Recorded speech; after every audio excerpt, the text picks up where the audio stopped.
जय हिंद। आज हम देखेंगे माइक्रोसॉफ्ट एक्सेल, जिसे स्प्रेडशीट के नाम से जानते हैं, उसका इंट्रोडक्शन देखेंगे कि माइक्रोसॉफ्ट एक्सेल कैसा व्यू होता है और इसमें कितने टूल्स होते हैं, किसे क्या कहते हैं, इन सभी को हम एक एक करके देखेंगे। तो चलिए शुरू करते हैं। सबसे पहले हम माइक्रोसॉफ्ट एक्सेल को ओपन करेंगे। ओपन करने के अलग अलग तरीके हैं जो आपके सामने मैं करके दिखाऊंगा।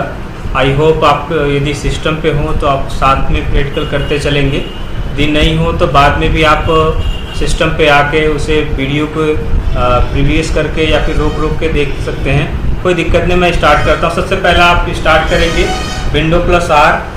विंडो+R से रन प्रोग्राम खुलता है, जिसमें हमें टाइप करना है। आप देख पा रहे होंगे, आपके सामने दिखाई दे रहा होगा, इसमें हमने टाइप ऑलरेडी खोल रखा है इसलिए दिखाई दे रहा है। आप यहाँ दोबारा टाइप कर सकते हैं EXCEL एंड इंटर प्रेस करेंगे। आपके सामने ये दिखाई दे रहा है, खुल गया एक्सेल। मैं दोबारा कोशिश करता हूँ दूसरे तरीके से। पहले तरीके से ये कि माइक्रोसॉफ्ट एक्सेल हमने रन प्रोग्राम के द्वारा खोला, इसे मैं मिनिमाइज कर देता हूँ ताकि आपको पता चल सके कि मैं कितनी बार खोल चुका हूँ, या आप भी देखना चाहें तो कितनी बार खोले हम देख सकते हैं। यहाँ नीचे देखेंगे आपका यहाँ पे टास्क बार में शो हो रहा होगा। मैं इसे मिनिमाइज कर रहा हूँ यहाँ से। अच्छा, मिनिमाइज का शॉर्टकट भी होता है Windows+M। आप किसी भी प्रोग्राम को मिनिमाइज कर सकते हैं, कोई दिक्कत नहीं है। अगला तरीका हमारा क्या है, स्टार्ट पे जाएंगे। ये स्टार्ट में जाके आप टाइप करेंगे एक्सेल। आप देख रहे होंगे माइक्रोसॉफ्ट एक्सेल यहाँ दिखा रहा होगा। क्योंकि मैं 2010 वर्जन इस्तेमाल कर रहा हूँ तो इसमें 2010 वर्जन। अच्छा, ये आपके सामने का भी इस तरीके से समस्या है, 2013 आ जाए, 2016 आ जाए या 2019 आ जाए। कोई भी वर्जन आपके सामने यदि दिख जाए तो आप ये ना समझिए कि सर मैं 2010 पे प्रैक्टिकल किया और 2013 पे कैसे करूँगा, 2016 पे कैसे करूँगा, या अदरवाइज 2019 पे कैसे करूँगा। कोई दिक्कत नहीं, सारे में सब कुछ सेम होते हैं, सब कुछ एक जैसे ही दिखाई देंगे। मैं फिलहाल 2 तरीका आपको बता दिया खोलने के लिए। फिर कभी आपको अगला बहुत सारे तरीके मैं बताऊंगा कैसे आपको खोलना है, किस तरीके से आप कितनी बार किसी भी प्रोग्राम को कितनी तरीके से आप खोल सकते हैं, उसके बारे में हम बाद में चर्चा करेंगे। फिलहाल हमारे सामने ये माइक्रोसॉफ्ट एक्सेल ओपन हो गया है, जिसे स्प्रेडशीट के नाम से जानते हैं। स्प्रेडशीट प्रोग्राम यह एक एप्लीकेशन प्रोग्राम है जो माइक्रोसॉफ्ट कॉरपोरेशन के द्वारा बनाया गया एप्लीकेशन है। ये अकेला ऐसा प्रोग्राम नहीं है जो आपको कैलकुलेशन के लिए इस्तेमाल किया गया और हाल ही में नहीं आया। इससे पहले बहुत सारे प्रोग्राम आ चुके हैं, जैसे कि VisiCalc, Lotus 1 2 3। ये प्रोग्राम एक्सेल के तरह काम करने वाले प्रोग्राम हैं जो यूज़ किए जाते थे नॉन ग्राफिकल पे, जो अभी ग्राफिक्स में यूज़ कर रहे हैं, इससे पहले इस्तेमाल किया जाता था। चलिए अब देख लेते हैं किससे क्या कहते हैं। तो ये आपके सामने एक रिव्यू दिख रहा होगा पूरी तरीके से कि माइक्रोसॉफ्ट एक्सेल हमने खोल रखा है। तो इसको पूरे को वर्कबुक के नाम से जानते हैं। माइक्रोसॉफ्ट एक्सेल यदि आप ओपन करेंगे, फाइल को ओपन करते हैं, तो जो पूरी व्यू दिखाई देता है, जो आपके सामने ये पूरी व्यू दिख रहा है, ये सभी को हमने वर्कबुक के नाम से जानना है। और इसमें सब अलग अलग एलिमेंट्स होते हैं, जैसे कि रो हो गया, कॉलम हो गया, फार्मूला हो गया, उसके बाद फार्मूला बार हो गया, फंक्शंस हो गए, नेम बॉक्स हो गए, इसे नेम बॉक्स कहते हैं। और ये आपका रिबन हो गया, जो ये बड़ी पट्टी दिख रही है आपको रिबन कहते हैं इसे। और ये ऊपर जो दिख रहा है इसे टैब कहते हैं, टैब या मेनू बार के नाम से जानते हैं। क्योंकि पहले प्रोग्राम जो था एक्सेल 2003 जो वर्जन था, उसमें आपका ये वर्जन मेनू के हिसाब से था। जैसे एग्जांपल फाइल मेनू, एडिट मेनू, व्यू मेनू, इस तरीके से आते थे। अब क्या है, उस मेनू को ग्रुप में कर दिया गया, जिसे टैब के नाम से जानते हैं, जैसे होम टैब, इंसर्ट टैब, और ये page layout tab, formula tab, data tab, review tab, view tab end developer tab. ये डेवलपर टैब सब में नहीं होता, किसी में रहता, किसी में नहीं रहता। इसे ऑन करना पड़ता है। इसे ऑन करने के लिए भी हम बताएंगे आगे। सबसे पहले हम एक बार इन सभी को एक बार देख लेते हैं। मैं एक स्क्रीनशॉट करके रखा हूँ जो आपको शायद अच्छे से समझ में आ सके। मैं दिखा दे रहा हूँ, डेस्कटॉप पे ही रखा हूँ यहाँ पे। मैं इसे थोड़ा जूम कर दूँ, आपको दिखाई दे रहा होगा। ये जितने आपके दिखाई दे रहे हैं सभी के सभी टूल हैं। जैसे ये टाइटल बार, सबसे ऊपर जो पट्टी होती है विंडो के, किसी भी विंडो की जो सबसे ऊपर वाला जो दिखाई देता है पट्टी लंबी सी, उसे टाइटल बार कहते हैं। और ये जो ABCD जो होता है इसे कॉलम्स के नाम से जानते हैं, और उसके ऊपर एक पट्टी होती है वाइट सी, उसे फार्मूला बार कहते हैं, और उसके ऊपर जो लंबा पट्टी होती है इसे रिबन कहते हैं। और यहाँ A1 जो दिख रहा होगा, मैं एक बार जूम करके दिखा दूँ आपको। A1 जो दिख रहा होगा, यहाँ पे आप एक्सेल में भी जाएंगे तो यहाँ पे दिखाई दे रहा होगा जिस सीट पे आप काम करते हैं, और जिस सेल पे आप जाएंगे तो यहाँ बताएगा कि कौन से सेल पे काम कर रहे हैं, इसे हम नेम बॉक्स कहते हैं। ये यहाँ दिखा रहा है। Tool bar, quick access tool bar, यहाँ आप कुछ पट्टी जो आप माइक्रोसॉफ्ट वर्ड यदि आप पढ़ चुके होंगे तो आपको ये चीज़ दिखाई दे रहा होगा। तो माइक्रोसॉफ्ट एक्सेल में लगभग माइक्रोसॉफ्ट के जितने भी पैकेज सॉफ्टवेयर है उसमें ये चीज़ें कॉमन होते हैं। अगला दे रहा है ऑफिस बटन, ये ऑफिस बटन है। अच्छा, यदि चीज़ आपका वर्जन चेंज हो गया, जैसे ये 2007 वर्जन है, माइक्रोसॉफ्ट एक्सेल 2007 वर्जन है, तो इसमें आपका ऑफिस बटन दिखता है, लेकिन आप वही चीज़ एक्सेल में जाएंगे तो इसमें आपका एक्सेल के और सारे वर्जन में फाइल्स लिखिएगा, तो फाइल बटन कहिए या फिर माइक्रोसॉफ्ट एक्सेल ऑफिस बटन कहिए, दोनों में कोई दिक्कत नहीं है। और ये आप जस्ट नीचे आएंगे तो यहाँ आपको दिखाई दे रहा होगा जो 1 2 3 ऊपर से लेके नीचे तक रहता है, इसे रो कहते हैं। और नीचे आपका सीट का जो होता है नेविगेशन होता है, जैसे कि आपका नेक्स्ट, जैसे मान लीजिए अभी आपके सामने दिख रहा है सीट 1, सीट 2, सीट 3। सीट 3 के अलावा और भी सीट आप बढ़ा सकते हैं, यहाँ पे एक प्लस दिख रहा है यहाँ पे, तो ये इसको आगे पीछे करने के लिए यहाँ पे नेविगेशन दी गई है। और यहाँ पे जो आपको दिख रहा है वर्कशीट, ये सीट 1, सीट 2, सीट 3 तीनों का नाम दिया है, इसे वर्कशीट कहते हैं। और स्टेटस बार ये सबसे नीचे होता है, किसी भी विंडो के जो सबसे नीचे पट्टी होती है उसे हम स्टेटस बार कहते हैं। और यहाँ पे जो दिखाई दे रहा है आपको टैब पेज के नाम से जानते हैं, जो ये दर्शाता है कि आप किस पेज के व्यू में देख रहे हैं, सॉरी, आसानी से समझ में आ सके। नेक्स्ट आपका ये जो सेल होता है, सेल क्या होता है, जिसे हम जिस भी सेल के अंदर हम काम करते हैं, जिसे जहाँ क्लिक करते हैं उसे सेल कहते हैं। और ये सेल बनता कैसे है, किसी कॉलम और रो के इंटरसेक्शन के बीच में जो दिखाई देता है उसे सेल कहते हैं। जैसे ये ऊपर से नीचे एक लाइन गई है, ये हमने देख लिया, और एक का आपका रो का ये दिख रहा है, इन दोनों के बीच में जो कड़ी बन रही है इसे सेल के नाम से जानते हैं। और यहाँ जो आपको दिख रहा है ये स्क्रॉल बार, यहाँ आप विंडो में भी देख पाएंगे। मैं एक थोड़ा सा बंद कर दे रहा हूँ एक प्रोग्राम को, यहाँ विंडो में अपने में भी देख पाएंगे, ये चीज़ आपको दिख रहा है स्क्रॉल बार। अच्छा, किसी विंडो में बेसिकली 2 स्क्रॉल बार होते हैं, एक वर्टिकल एक हॉरिजॉन्टल। वर्टिकल कौन सा, जो इस तरीके से जो दिखता है उसे हम वर्टिकल स्क्रॉल बार कहते हैं, और जो ऐसे दिखता है वो उसे हॉरिजॉन्टल स्क्रॉल बार कहते हैं। और यहीं पे जूम स्लाइडर बटन भी दिया है, जिसे आप प्रोग्राम को पेज के जूम करके देख सकते हैं। जूम आउट, इसे मिनिमम जूमिंग जो होता है, मिनिमम जो जूम होता है वो आपका 10 होता है, और मैक्सिमम जो होता है 400 होता है। उसे आप अपने आवश्यकता के अनुसार जो ज़रूरत होता है उसी के अनुसार सभी लोग जूम इन जूम आउट करते हैं।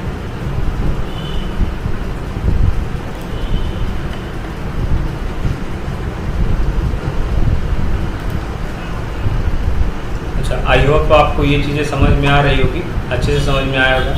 अच्छा, कोई आपसे सवाल इस तरीके से सवाल आते हैं कि माइक्रोसॉफ्ट एक्सेल में 2007 एक वर्जन लिमिट की गई है, उससे पहले 2003 भी आया है। इसमें कोई आपसे सवाल पूछता है कि इसमें रो की संख्या कितना होता है, तो रो की संख्या आप आसानी से बता सकते हैं। मैं यहाँ रिप्रेजेंट कर देता हूँ, R मीन्स रो हो गया। इसमें रो की संख्या होती है 2007 में, वर्जन भी दर्शा देता हूँ R 2007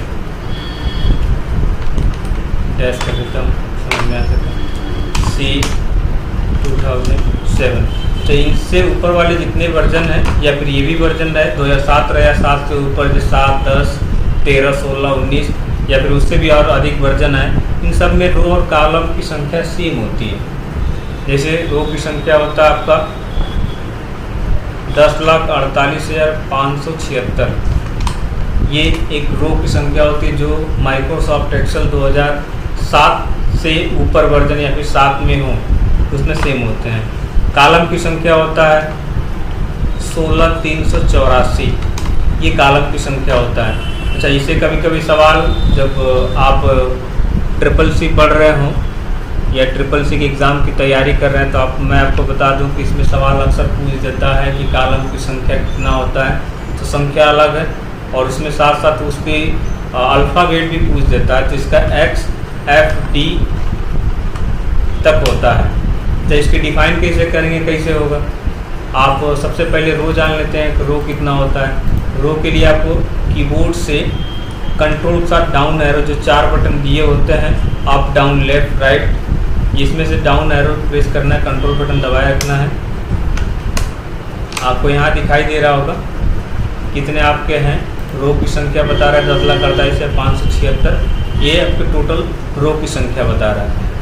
फिर आपको फिर वापस जाना है, कंट्रोल साथ अप एरो प्रेस कीजिए, आप वहाँ में पहुँच जाएंगे, कोई दिक्कत नहीं है। नेक्स्ट हमें कॉलम देखना है, कॉलम कितना है, तो कंट्रोल साथ राइट एरो प्रेस करेंगे। यहाँ मैं आपको बताया कि आपकी टोटल एक्स एफ डी तक दिखाता है। अच्छा, नंबर में भी जानना हो कि नंबर एग्जैक्टली जो बताया गया है वो नंबर सही है या फिर गलत है, तो इसके लिए क्या करेंगे, फाइल में जाएंगे। आपको मैंने बताया वहाँ फाइल जो बटन होता है या फिर ऑफिस बटन होता है, ऑफिस बटन या फाइल बटन पर क्लिक करेंगे और यहाँ सबसे नीचे आएंगे तो आप देख रहे होंगे ऑप्शन दिखाई दे रहा है, ऑप्शन पे क्लिक करेंगे और इसमें आपको फार्मूले में जैसे आएंगे, यहाँ पे एक ऑप्शन देता है वर्किंग विथ फार्मूला, इसमें R1C1 रेफरेंस स्टाइल दे रहा है, R1C1। इसमें R1C1 का मतलब ये है कि रो और कॉलम की बात कर रहा है, उसके रेफरेंस स्टाइल पूछ रहा है। इसके रेफरेंस स्टाइल पे जैसे आप चेक बॉक्स एंड ओके करेंगे तो ये आपके अल्फ़ाबेट मीन्स ABCD से बदल के नंबर्स में कन्वर्ट हो जाएंगे। इसे कंट्रोल साथ राइट एरो देखेंगे, सेम दिखा रहा है 16,384, ये आपकी सेम बता रहा है, इसमें कोई दिक्कत नहीं है। फिर आप वापस कैसे चेंज करेंगे, फिर वहीं जाएंगे अल्फ़ाबेट में बदलने के लिए, वहीं जाएंगे start, file, option, formula, R1C1 जो चेक बॉक्स है उसे हटा देंगे, फिर ओके कर देंगे, आपका ये कंप्लीटली आ जाएंगे।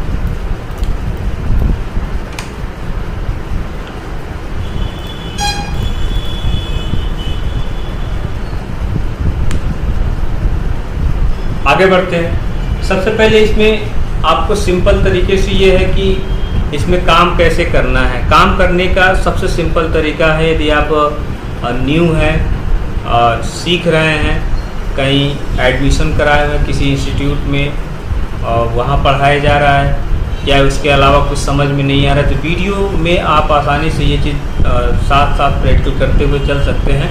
मैं सिंपल तरीका सबसे पहले क्या करूँगा, कोई नंबर सीरीज़ लगाना सीखेंगे। नंबर सीरीज़ कैसे लगाएंगे, नंबर सीरीज़ लगाने के लिए सबसे पहले प्रेस कीजिए 1, कीबोर्ड में जो आपके नंबर्स की होते हैं उसे प्रेस करना है और उसके जस्ट नीचे पैराग्राफ चेंज करने के लिए, जैसे माइक्रोसॉफ्ट वर्ड में आप पैराग्राफ चेंज करने के लिए इंटर प्रेस करते थे, उसी तरीके से माइक्रोसॉफ्ट एक्सेल में दूसरे सेल में जाने के लिए इंटर प्रेस करेंगे। दूसरे सेल मीन्स नीचे वाले सेल में आपको जाने के लिए इंटर प्रेस करेंगे। दूसरे वाले में हमने क्या प्रेस किया, 2। अब सिंपल तरीका यह है कि इन दोनों को सेलेक्ट कैसे किया जाए। सेलेक्ट करने का तरीका जो है अलग अलग तरीके से है। आप सिंपल तरीके में सेलेक्ट कर सकते हैं, जैसे किसी एक सेल पर, जैसे नंबर 1 हमने जिस सेल में लिखा है, ये उस सेल पे आप क्लिक कीजिए और कीबोर्ड से शिफ्ट बटन के साथ डाउन एरो करेंगे, ये आपका सेलेक्ट हो जाएंगे। एक बार और करके दिखा देते हैं। किसी एक सेल पे क्लिक कीजिए जहां से आपको सेलेक्ट करना है और शिफ्ट दबा के डाउन एरो करेंगे, जितना सेलेक्ट करना है। मेरे पास 2 ही सेल लिखा गया जिसमें 1 और 2 लिखा गया, उसी को मैं सेलेक्ट कर रहा हूँ, तो शिफ्ट के साथ 2 बार हमने प्रेस किया, डाउन एरो नीचे आ गया, सेलेक्ट हो गया। ये इसे सीरीज में कैसे सेट करेंगे मैं आपको दिखाता हूँ। यहाँ सब ये आपके जो पूरी तरीके से सेलेक्ट हुए हैं, देखेंगे कॉर्नर पे एक चीज़ छोटी सी प्लस बनेगी, जब कॉर्नर पे लेके जाएंगे माउस का लेफ्ट बटन दबाते हुए इसे ड्रैग करना है। ड्रैग मीन्स खींचना है नीचे की तरफ। आप देख रहे होंगे आपका नंबर ये बढ़ रहे होंगे, देखा। एक बार और करते हैं, Ctrl+Z, या मैंने आपको कल भी बताया था कि पिछले वीडियो में भी बताया था कि आपको अंडू के लिए Ctrl+Z होता है, यहाँ पे क्लिक करेंगे हट जाएगा। मैं एक बार जूम करके दिखा देता हूँ। कंट्रोल के साथ स्क्रॉल करेंगे तो जूम होगा, स्क्रॉल आप करेंगे तो जूमिंग होगा।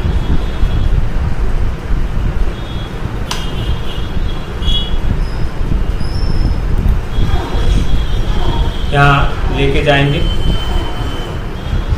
और माउस का लेफ्ट बटन दबाते हुए ड्रैग करेंगे। यहाँ 10 आपको दिख रहा होगा, पूरी तरीके से ये चीज़ें आ गई होगी।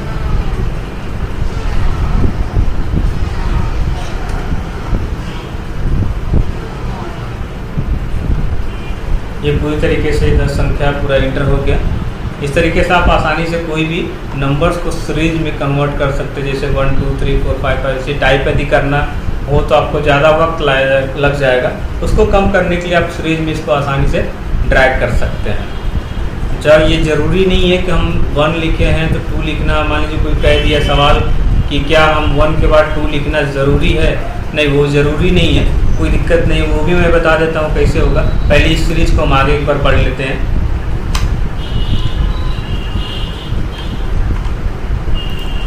मैं इसके नीचे वाले को सेलेक्ट करके डिलीट कर देता हूँ। सेलेक्ट करने का वही तरीका जैसे कि जहाँ से सेलेक्ट करना उसे क्लिक करना शिफ्ट के साथ डाउन एरो, या फिर जिस दिशा में आपको सिलेक्शन करना है उस दिशा में आपको एरो प्रेस करना है। किसके साथ? शिफ्ट के साथ प्रेस करना है एंड कीबोर्ड से डिलीट बटन दबाइए, डिलीट हो जाएंगे। इसके बगल में हम जो नंबर बी है या फिर कोई भी हो सकता है, ज़रूरी नहीं है कि हम ए वाले कॉलम पे काम करें तो बी वाले कॉलम पे काम करें, या बी वाले पे काम करें तो सी वाले पे काम करें। आपको समझ में आ रहा तो इसे भी डिलीट कर देते हैं किसी दूसरे सेल पे, जैसे सी वाले के पे हमने 1 लिखा, दूसरे में हमने 2 लिखा, फिर बगल में डी वाले में हमने या नंबर को आगे लेके जाना हमें, यहाँ 11 लिखा एंड 12 प्रेस किया। ये हो गया। ये नंबर सीरीज को बढ़ाने के लिए इसका इस्तेमाल करते हैं। उन चारों को सेलेक्ट कर लिया आपने। सेलेक्ट करने का तरीका एक बार मैं बता दूँ, आपको समझ में आ रहा होगा। यदि आप सिस्टम के साथ बैठे हैं, सिस्टम पे हैं तो प्रैक्टिस करते चलेंगे। अदरवाइज ये आसान होता है हमें देखने में कि ये प्रैक्टिकल किस तरीके से किया जाएगा। सेलेक्ट कर लेते हैं। आप यदि 2 बार ये प्रैक्टिस करेंगे, अच्छा माउस से सेलेक्ट करना हो तो क्या करेंगे, ये सेंटर में लेके जाएंगे, जैसे हमें देख पा रहा है। कुछ लोग ऐसे होते हैं जो कॉर्नर से पकड़ के ऐसे खींचते हैं, यहाँ से पकड़ खींचते हैं ऐसे, तो ऐसा ना करें। ऐसा करेंगे तो पहले वाली सीरीज ही रिपीट हो जाती है। इसलिए अब क्या करेंगे, माउस का जो सेल जो आपको दिख रहा है, सेल के बीच में आपको पॉइंटर रखना है और माउस का लेफ्ट बटन दबाते हुए और जहाँ तक आपको चाहिए सेलेक्ट कर लेना है। जैसे माउस का लेफ्ट बटन दबाते हुए मैं राइट ले गया, फिर डाउन किया, ये चारों सेल सेलेक्ट हो गए। अब क्या करना है, मैं सीरीज मुझे फिल करना है। यहाँ वही जिसे हमने फिल करना है यहाँ दिखाया है, अब यहाँ मैं करके दिखाता हूँ आपको। ये 10 तक आपका फिल देखेंगे तो ये 1 से लेकर 10 तक हो जाएगा एंड 11 से लेकर 20 तक ये सेल आपका फिल हो जाएंगे। देख पा रहे होंगे। अब इस सेल को मैं आगे तक भी लेके जा सकता हूँ। यदि मान लीजिए कोई कह रहा है कि नहीं दोबारा कीजिए, या फिर कहीं किनारे क्लिक हो गया फिर दोबारा करना, तो इसे सेलेक्ट करेंगे वैसे ही और यहाँ कॉर्नर पर लेके जाएंगे। इसे जहाँ तक ले जाना चाहते हैं वहाँ तक इसे सेलेक्ट करके माउस का लेफ्ट बटन दबाते हुए ड्रैग करते रहेंगे। वाह, हमने 1 से लेके 890 तक हमने एंट्री कर लिया पूरा, है ना कमाल की चीज़ें। तो बिल्कुल आसान है, आप जैसे चाहते हो वैसे इस्तेमाल कर सकते हैं। ये नंबर को हमने फिल करने बताया है, अब टेबल को भी फिल करने बता देंगे ड्रैग के द्वारा।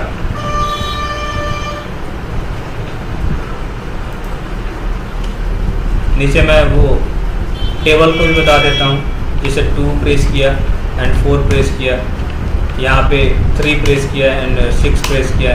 इन चारों को सेलेक्ट किया सेम तरीके से, और चारों को हमने सेलेक्ट करने के बाद से यहाँ से जैसे ड्रैग किया, और ये ड्रैग करने के बाद से फिर से वही चीज़ आप जहाँ तक मर्जी वहाँ तक आप ड्रैग कर सकते हैं। वाह, देखिए यदि आपको पहाड़ा नहीं आता हो, टेबल नहीं आता हो, तो आप एक्सेल पर बैठ के पूरी तरीके से पहाड़ आगे तक लिख सकते हैं। तो कैसा लगा ये वीडियो?